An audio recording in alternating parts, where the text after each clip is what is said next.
Excelente dia! Senta aqui no café. Eu tenho uma história linda e uma boa leitura para você hoje. Quando uma história extraordinária fica pequena demais para quem a lê.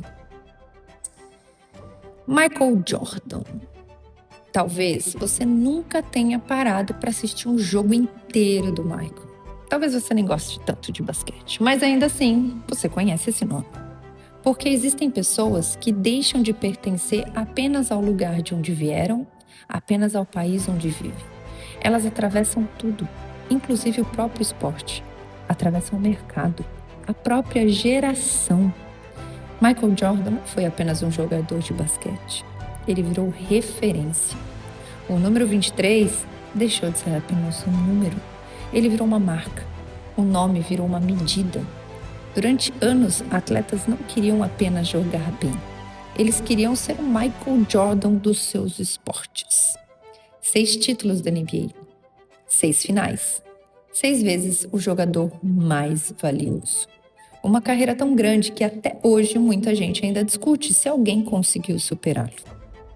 Mas existe uma história sobre Michael Jordan que talvez seja quase tão conhecida quanto as suas conquistas, mas que muda um pouco a nossa perspectiva.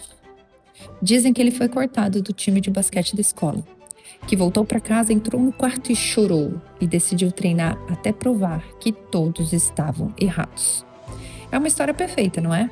O maior jogador de todos os tempos um dia foi considerado insuficiente.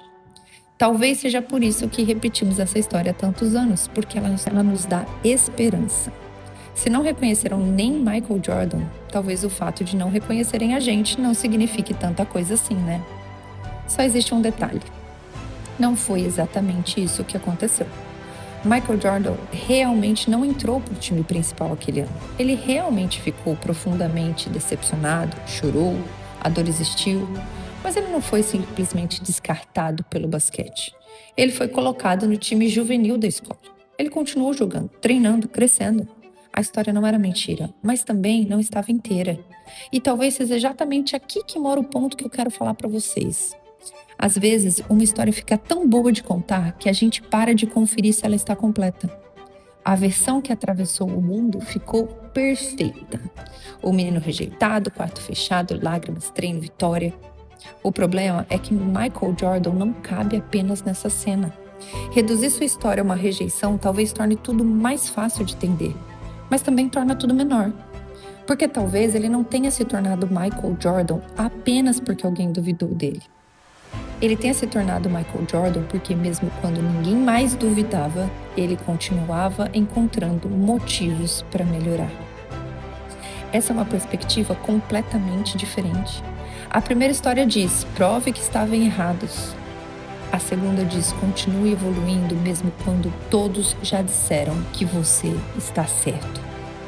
E talvez essa seja muito mais difícil.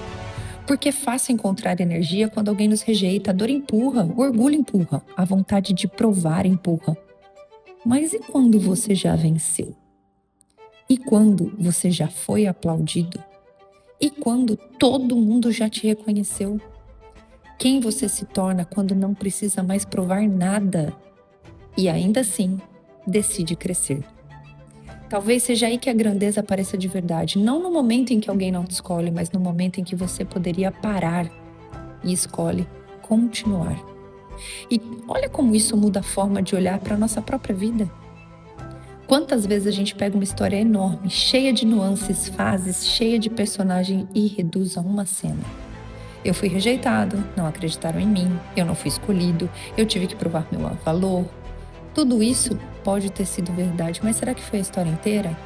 Ou será que foi apenas a versão que ficou mais fácil de carregar? Mudar a perspectiva, eu já disse, não é negar a dor. Não é apagar o que aconteceu e nem fingir que a rejeição não marcou. É apenas ter coragem de perguntar que parte da minha história ficou pequena demais porque eu aprendi a contá-la de um jeito só. Talvez você não precise abandonar a história que conta para si. Talvez precise devolvê-la ao tamanho real, com mais detalhes, mais contexto, mais maturidade, mais verdade. Porque uma história não precisa ser falsa para estar incompleta. Às vezes, ela só ficou pequena demais para caber na pessoa que você se tornou. E hoje eu quero te deixar uma pergunta. Existe alguma história na tua vida que você continua contando a partir de uma única cena? Se sim, talvez esteja na hora de olhar de novo. Não para mudar o que aconteceu, mas para descobrir tudo o que você ainda não tinha conseguido enxergar. Porque, de novo, você não precisa mudar a sua história. Às vezes, e só às vezes, você precisa mudar a forma de enxergá-la e aprender a recontá-la. Agora, vai lá ler sua vida, porque ela continua acontecendo. E eu, assim como o Michael, te espero no café de amanhã. Até lá!